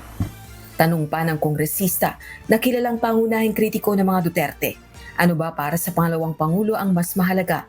Dignidad ng kababaihan o personal at partisan interest? Muli rin itong naungkat ang tila pananahimik din ni VP Duterte sa isyu ng pang-aagrabyado ng China sa Pilipinas sa isyu ng West Philippine Sea at umano'y paglabag sa batas na ginawa ng ama nitong si dating Pangulong Rodrigo Duterte. Katulad din ba ito ng pananahimik ni VP Sara sa pananakop ng China sa ilang bahagi ng West Philippine Sea? Gaya ba ito sa pagtikom ng kanyang bibig sa harap ng pambabastos ng Chinese Embassy sa mga kapwa niya opisyal ng gobyerno? Gaya rin kaya ito ng pananahimik ni VP Sara sa malinaw na inciting to sedition na ginawa ng kanyang ama sa isang rally sa Davao na hinikayat na mag-alsa ang militar? Samantala, wala pang tugon kaugnay ng issue si VP Duterte. Si Congresswoman De Lima ang endorser ng ikatlong impeachment complaint laban sa Vice Presidente. Rosa Licos, humahataw sa balita ngayon. Tuloy lang daw po. Nakaalerto na ang Philippine National Police sa posibleng kilos protesta na idaraw sa darating na March 11 bilang pagunita sa unang anibersaryo ng pagkakaaresto kay dating Pangulong Rodrigo Duterte. Ayon kay PNP Chief General Jose Melencio Nartates Jr., sa ngayon ay minamonitor nila ang ilang social media posts na nananawagan para sa isang malakihang motorcade rally sa Miyerkules mula EDSA hanggang Villamor Air Base. Ipinag-utos na ng hepe ng PNP ang pagdaragdag ng deployment ng mga pulis sa Metro Manila maging sa Davao City na baluarte ng pamilya Duterte.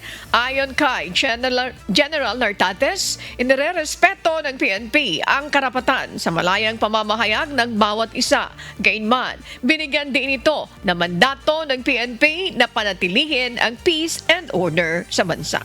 Hataw Balita ngayon.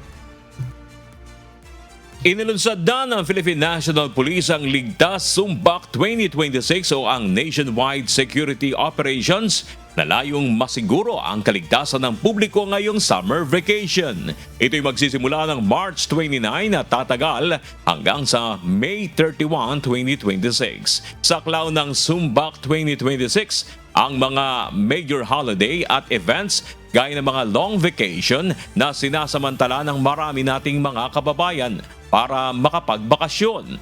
Sa mga susunod na araw ay sisimulan na ng PNP ang deployment ng kanilang mga personnel at resources kabilang na sa mga transport hub, tourist destinations at iba pang strategic areas para masiguro ang kaayusan at agarang pagresponde ng mga pulis kung kinakailangan. Hataw Balita ngayon.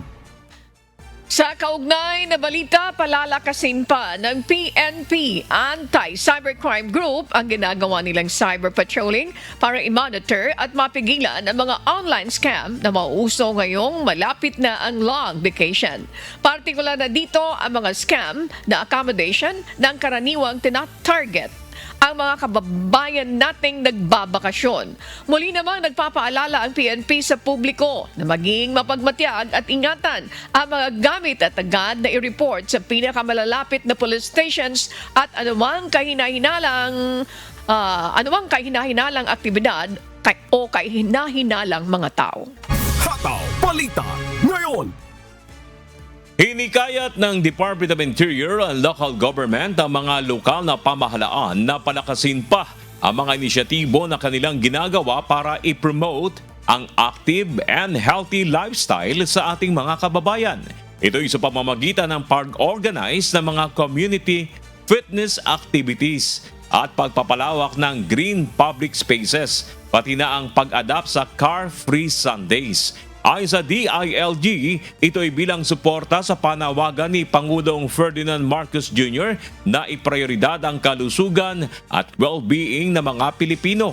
Ilan sa mga halimbawa ng maaaring gawin ay ang pag-organize ng mga outdoor activities gaya ng fun run, Zumba sessions o mga sports events. At para magawa ito ayon sa DILG, importante ang pagkakaroon ng green public spaces gaya ng mga parke, plaza at iba pang open areas kung saan pwedeng mag-exercise ang ating mga kababayan. Dagdag pa dito ang pagsasara ng ilang kalsada sa mga motorista upang ito ay magamit para sa pagja-jogging, pagbabike at iba pang recreational activities. Paalala lang ng DILG sa LGU na palaging maging maayos ang kanilang rerouting plan sa mga motorista kung magpapatupad ng car-free Sundays.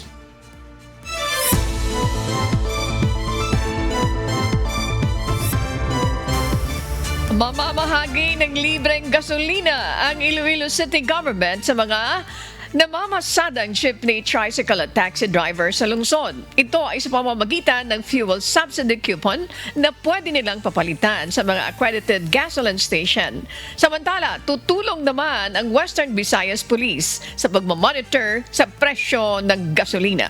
May humahataw na balita si Lelaine Moreno. Ramdam na ng mga tsuper sa Iloilo City ang pagliit ng kanilang kita sa pamamasada dahil sa labis na pagtaas ng presyo ng mga produktong petrolyo. Daing nila, bawas na ang naipakakarga nilang krudo o gasolina, pati na ang naiuuwing kita para sa pamilya. Kaugnay nito, naghanap na ang Iloilo City Government ng mga gasoline station na magiging fuel service provider para sa ipamamahaging libreng gasolina. 3 milyong piso ang inilaan na pondo para sa fuel subsidy ng nasa 1,700 na mga public utility drivers sa Iloilo City na kukunin mula sa Fund for Atipan Center. Ang kita namon, wala na kami kita. Halos ang ginakita namon, boundary lang gid kag isa gasolina kulang pa. Sige-sige na guro ba si damo na mauntat ng mga taxi driver. Nakabulig-bulig ba na tama mga driver sa datong sa krudo. Kaya kamahal buong datong krudo. Hindi na kami ginansya. Kasi mayaw lang na makamakal ka, sagaan ka do, bugato eh. Why get po bang tikado tayo kay tama man kamahal ang krudo. At ilanamon, mahal man. Adan mo sa iro sa mo, halos hindi mo nag-type sa jeep. Mas sa mas layo mami para makabulig-bulig na kama no. Para naman do may lalawan mo kami. Tama siguro kung tagaan may dani. Kada bulan at naman. Gamay na matugupi hindi na sa kana mo. Sa kada ng gatuwin lang mo kung tawong ligad layo. Ito bang daas na. Ang libreng gasolina ay pamamahagi naman sa pamamagitan ng mga coupon na papalitan ng mga driver sa mga piling gasolinahan. Unang mabibigyan ng mga driver ng jeep at isusunod ang mga tricycle at taxi driver. Kada drivers kag operators makabaton sang 1,500 worth sang petroleum products kada bulan sa through sa ilang kooperatiba. For our tricycle drivers, gina-consider nga maghahatag sang around 500 ka mga 500 subsidy sa may-ara sang legit nga franchise. Para makakuha ng ayuda, dapat may valid driver's license, miyembro ng kooperatiba, residente ng Iloilo City at dapat may ruta sa lungsod. Ang mga operator naman ay dapat na may Certificate of Public Convenience o prangkisa. Importante din na kasama sila sa validated na listahan ng Land Transportation Franchising and Regulatory Board o LTFRB. Ayon sa city government, ibibigay ang ayuda kada buwan at ititigil lamang kung mayroon ng tulong na magmumula sa national government. Ang mga fuel coupons naman ay valid hanggang sa katapusan ng taon. Lelaine Moreno, humahataw sa Balita Ngayon.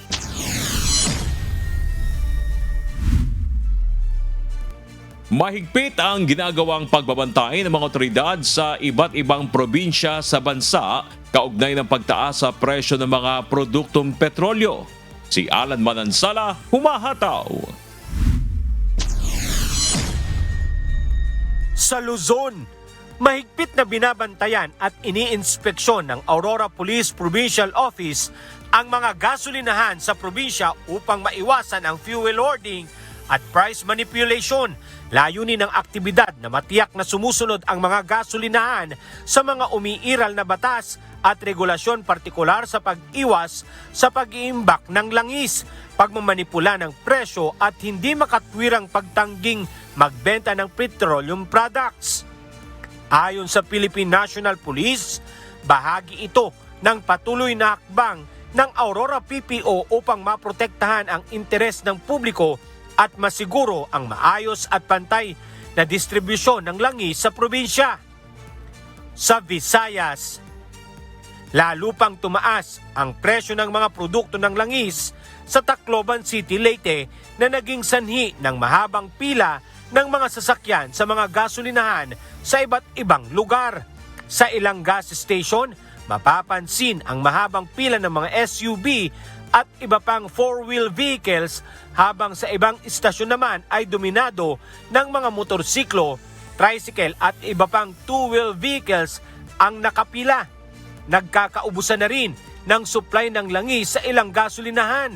Isa na rito ang Petron gas station na pansamantalang nagsara dahil naubos na ang kanilang fuel. Dahil dito, inaasa ng ilang residente na posibleng tumaas din ang presyo ng mga bilihin sa mga susunod na araw kasabay ng paggalaw ng presyo ng langis. At sa Mindanao, ipinahayag ng pamahalaang lungsod ng Coronadal sa South Cotabato na walang ipinatutupad na pagtaas ng presyo sa lahat ng produkto ng langis sa kanilang lugar. Hindi rin pinahihintulutan ang pansamantalang pagsasara o pagtigil sa pagbebenta ng langis upang umiwas sa pagsunod sa itinakdang presyo.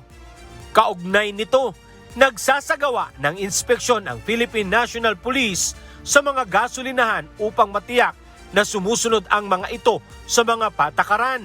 Hinihikayat ang publiko na i-report ang mga gasolinahang posibleng nagsasamantala sa ganitong sitwasyon. Samantala, binibiripika pa ang di umano'y galon-galon na pag-iimbak ng langis ng ilang mga residente sa North Cotabato. Umabot na kasi sa 75 pesos kada litro ang presyo ng diesel, kaya may ilang consumer na nag-iipunan ng kanilang supply. Pangamba umano ng ilang residente, posibleng magdulot ito ng fuel hoarding at asahan na umano ang kakulangan ng supply ng langis sa ilang lugar sa Mindanao. Alan Manansala, humahataw sa Balita Ngayon. Patuloy po kayo matabay. Magbabalik pa ang Hataw Balita Ngayon.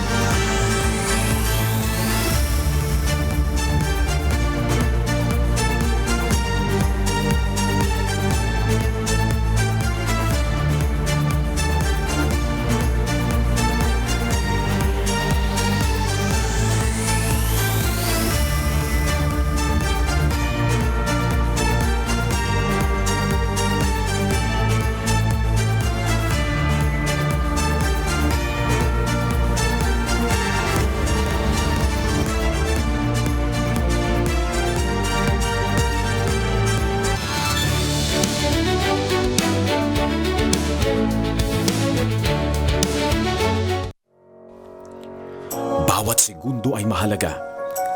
Maging alerto sa kapaligiran. May nakapansin, may tumawag, may kumilos. Sa maagap na paghingi ng tulong, buhay at tahanan ang napoprotektahan. Dahil sa pag-iwas sa sunog, hindi ka nag-iisa. Paalala mula sa UNTV, your public service channel.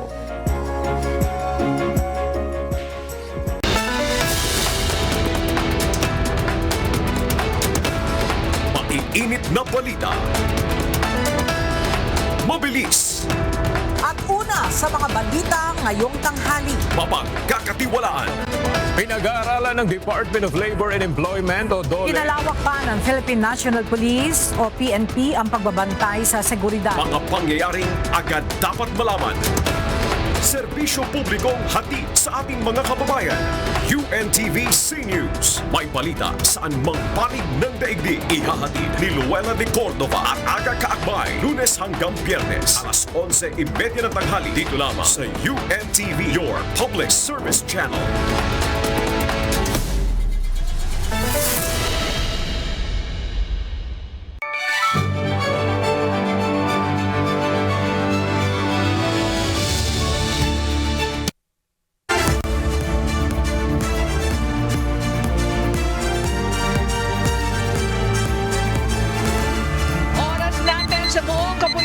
Sa 5 na po ng umaga at sa pagpapatuloy ng Hataw Balita ngayon.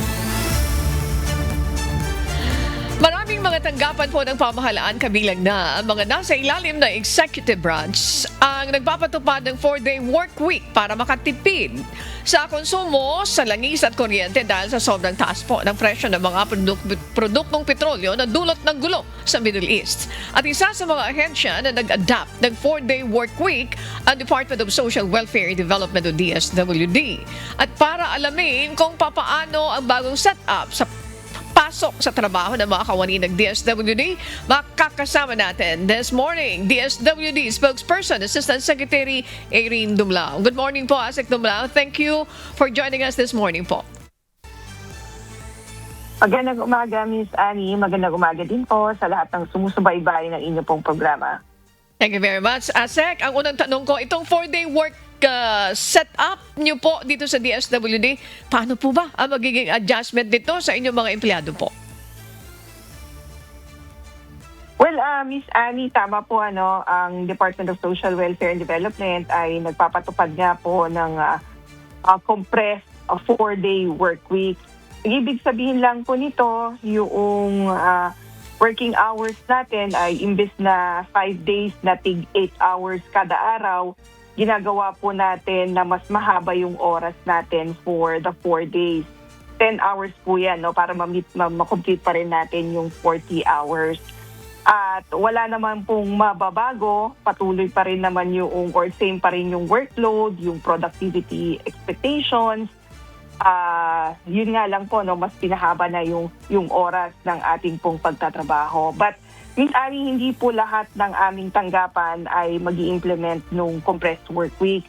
Kasi meron pong mga frontline services tayo na araw-araw pa rin dapat na ipapatupad o na isasagawa. Kabilang dyan, of course, yung ating disaster response command center kasi 24/7 po ang operation niya na nagbabantay sa mga iba't ibang mga kalamidad o mga emergencies na nagaganap sa ating bansa.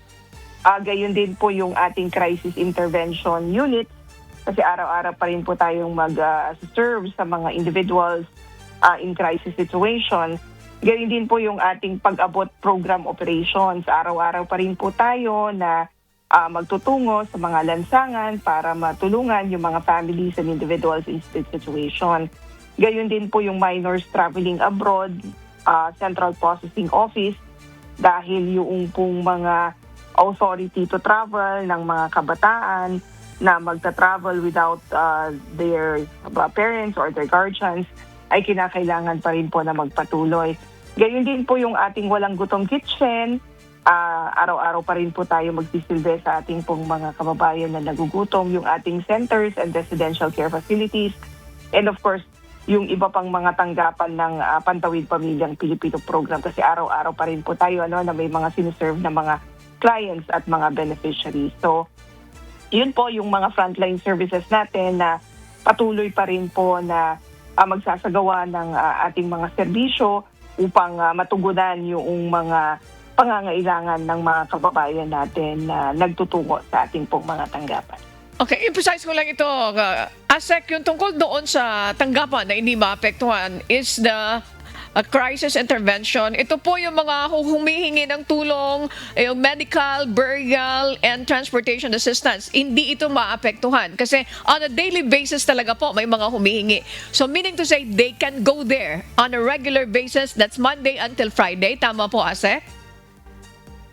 That's correct. Yung pong crisis intervention unit natin, yung pong opisina nagpapatupad nga po ng assistance to individuals in crisis situation, ay patuloy po na magsisilbi Monday to Friday. Exempted po sila dun sa compressed work week. Okay. Under the 4-day work week, ASEC, ano yung mga hakbang na gagawin ng DSWD sa loob ng inyo pong departamento para ma-minimize ang konsumo po ng langis at syempre kasama na po doon yung kuryente?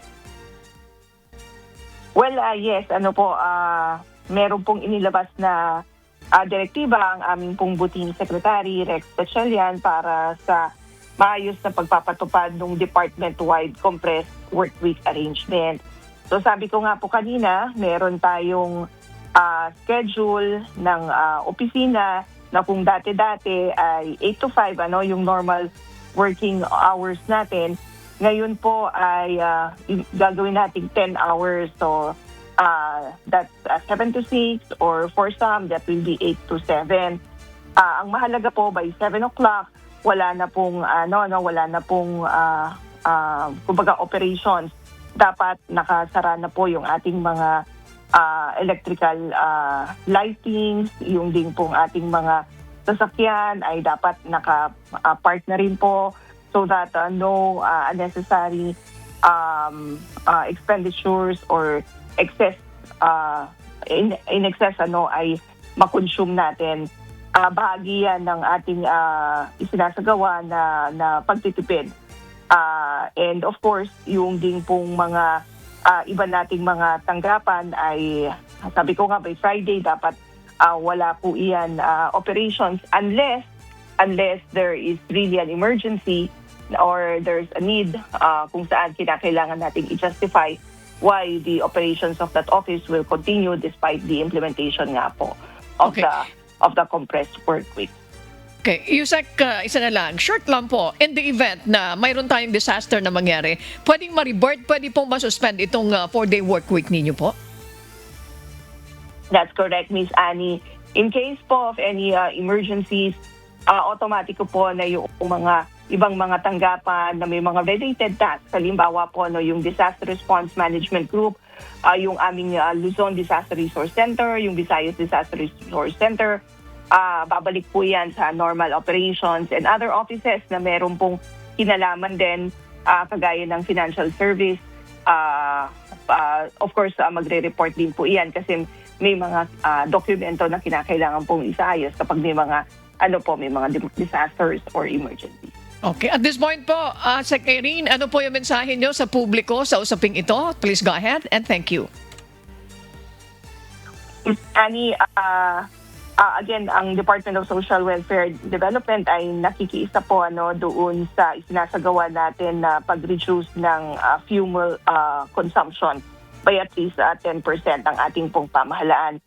At para ma-comply nga po natin itong national conservation mandates effectively while ensuring uninterrupted delivery ng aming pong mga social protection services. Tiyakin ng DSWD, kasama na po dyan ang central office, ang mga field offices namin, pati na yung mga satellite offices ay magiging maayos yung pagsasagawa o pagpapatupad ng iba't ibang mga programs and services despite the compressed work week arrangement. So hindi po kinakailangan mangamba o mag-alala ng ating pong mga kababayan sapagkat patuloy pa rin yung productivity expectations, yung workload ng aming pong mga kawani, and yung namang pong mga frontline services namin ay exempted from this compressed work week. So yung pong mga essential services of the department will continue and will not be interrupted or will not be hampered because nga po of this new work arrangement. So again, patuloy po yung maagap at mapagalingang serbisyo ng DSWD. Maraming salamat, ASEC Irene Dumlao from the Department of Social Welfare and Development. Keep safe po, ma'am. Good morning. Magandang umaga po at maraming salamat.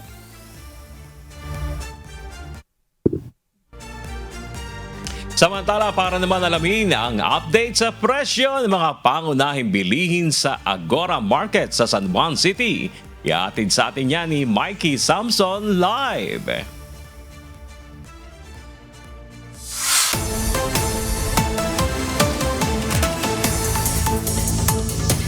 Morning, Mikey. Balak ko sanang magluto ng pakbet. Nakakamiss yung pakbet eh. Kumusta na ba yung presyo ng gulay dyan sa Agora Market? Good morning sa iyo, Bernard, at good morning din sa ating mga kasangbahay. At nandito nga tayo ngayon sa Agora Public Market para alamin ang galaw ng presyo ng ating mga pangunahing bilihin kagaya na lamang ng gulay at isda at karne. At nandito tayo ngayon sa Ruby and Junior Vegetable Stall. Gaya ng sinabi nyo, meron nga sila ditong pampakbet, nakagayat na ito. Ayan, meron silang kalabasa, talong, sitaw na pangpakbet. Pero bago natin alamin ang presyo ng ating mga gulay, ay kapanayamin muna natin ang may-ari ng food stall, ay ng vegetable stall na ito. Nandito po si Ma'am Ruby Perez. Hello po, Ma'am Ruby. Good morning po. Hello, good morning po sa mga nanonood. Magandang umaga po sa inyo lahat. Yan, Ma'am Ruby. Alamin lang po namin, kamusta po ba yung presyo ng ating mga gulay ngayon? Masasabi po ba natin na ito ay bumaba o tumaas? Bumaba naman dahil ngayon puro maraming gulay ngayon kaya mababa ang gulay ngayong araw na to. Yan, good news, bumaba ang presyo ng gulay. Pero given nga po na nagkakaroon ng kaguluhan ngayon sa ibang bansa, pagdating naman po sa supply ng ating mga gulay, nagkaroon din po ba ng pagbabago? Meron po bang pagkakataon na nahirapan po tayo sa supply ng ating gulay? Hindi ngayon. Marami kasing gulay talaga ngayon. Kumbaga season ng mga gulay ngayon, marami. Mababa ang gulay ngayon. Ayan, maraming salamat. Kaya naman, wala akong magandang gising na ating mga kasangbahay ngayon dahil nalaman nila na bumaba ang presyo ng gulay. Maraming salamat po, Ma'am Ruby. At dito nga po sa kanilang food stall ay makikita din po natin ang kanilang mga paninda, kagaya na lamang ng talong na 120 ang kilo. Meron din silang labanos na 100 naman ang kilo. Meron din silang siling haba na 120 ang kilo. Meron ding bell pepper na ang kilo naman ay 200. Meron kamatis na ang kilo ay 50. Meron ding sibuyas, ayan, na ang kilo naman ay 85 to 90 pesos. At meron ding bawang na ang kilo naman ay 130 to 140 pesos. At alam niyo ba mga kasangbahay, patrivia lamang tayo ng kaunti na ang sibuyas ay merong natural compound na nakakapagpababa ng ating mga kolesterol. Kaya kung ang problema ninyo mga kasangbahay ay kolesterol, isama na natin ito sa ating mga araw-araw na sangkap sa lutuin. Ayan. Maraming salamat po. At yan po muna ang update dito sa Agora Public Market. Para naman po muna sa ibang mga, iba pa po nating mga presyo ng bilihin. Ang isda po ay, ang tilapia ay 100 to 150 per kilo. Ang bangus naman po ay 200 per kilo. Ang tulingan ay 200 per kilo. Ang dalagang bukid ay 200 per kilo. Ang galunggong ay 200 to 260 per kilo. Ang tawilis ay 200 per kilo. Ang alumahan ay 260 per kilo. Ang tambakol ay 100 to 160 per kilo. Ang salay-salay ay 260 per kilo. Sa baboy naman po, ang kasim ay 330 per kilo. Ang pigi ay 330 per kilo. Ang pork chop ay 330 per kilo. Ang ribs ay 340 per kilo. Ang liempo ay 390 per kilo. Ang pata ay 320 per kilo. Ang lomo ay 390 per kilo. Ang Ang atay ay 280 per kilo. Sa manok naman po, ang leeg ay 140 per kilo, ang paa ay 130 to 150 per kilo, ang drumstick ay 180 to 220 per kilo, ang wings ay 200 per kilo, ang balun-balunan ay 140 to 160 per kilo, at ang whole chicken ay 170 to 190 per kilo, at ang breast ay 190 per kilo. Yan po muna ang update natin sa mga binibili po natin dito sa market. Muli po, balik po muna sa inyo dyan sa studio. Ayan, matutuloy na yung gulay at dahil maganda daw, sabi ni Mikey, yung Maganda sibuyas. presyo. Oh, maganda yung sibuyas sa, Sa cholesterol. At tatambakan ko ng sibuyas yung pakbit ko mamaya. Maraming salamat, Mikey Samson.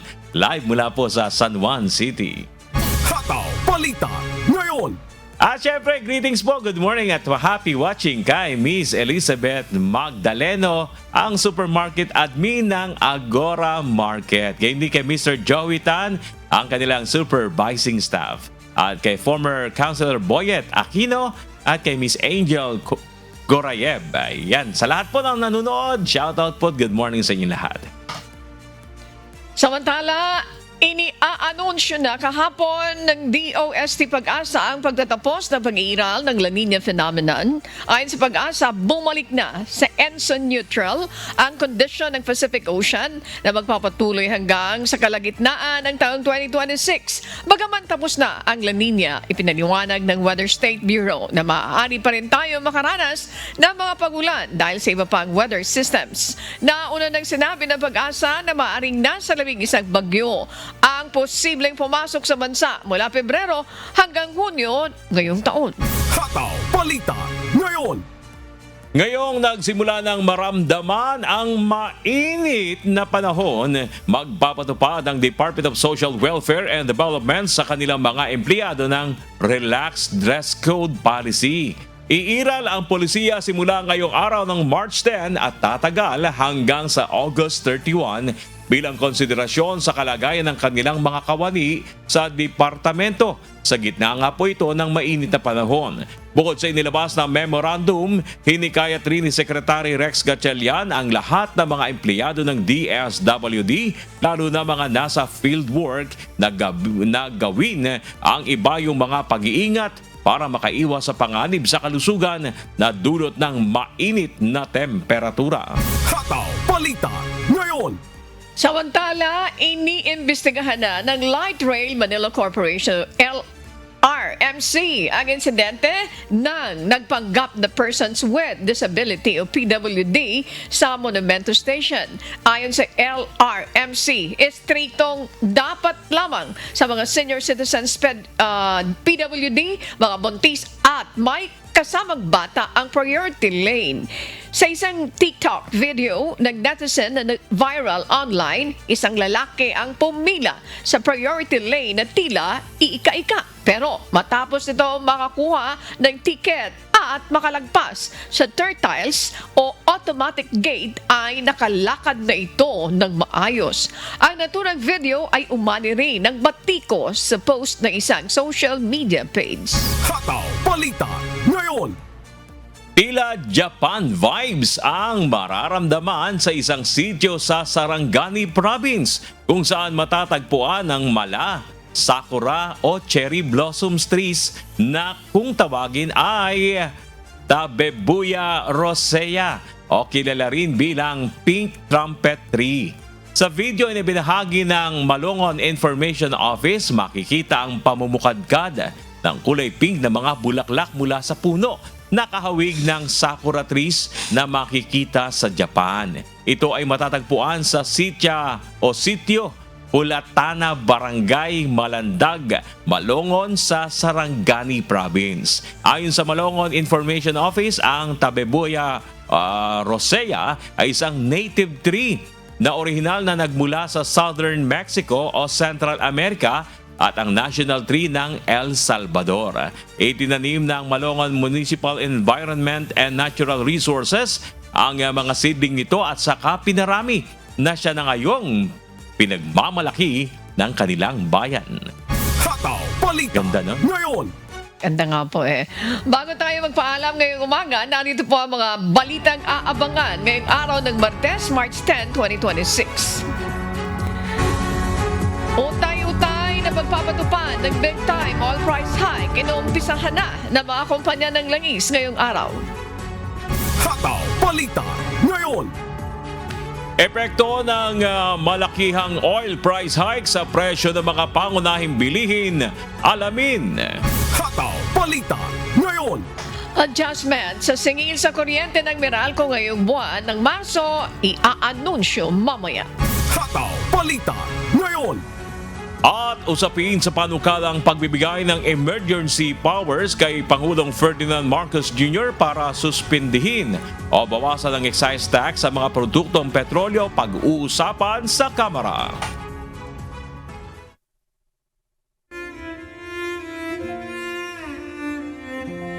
At sa aming ibabahaging mga salita ng Diyos na ating sandigan. Mula sa aklat ng unang Pedro, Kapitulo 3, versikulo 12, na nagsasabi, sapagkat ang mga mata ng Panginoon ay nasa mga matuwid at ang kanyang mga pakinig ay sa kanilang mga daing. Ngunit ang mukha ng Panginoon ay laban sa mga nagsisigawa ng masama.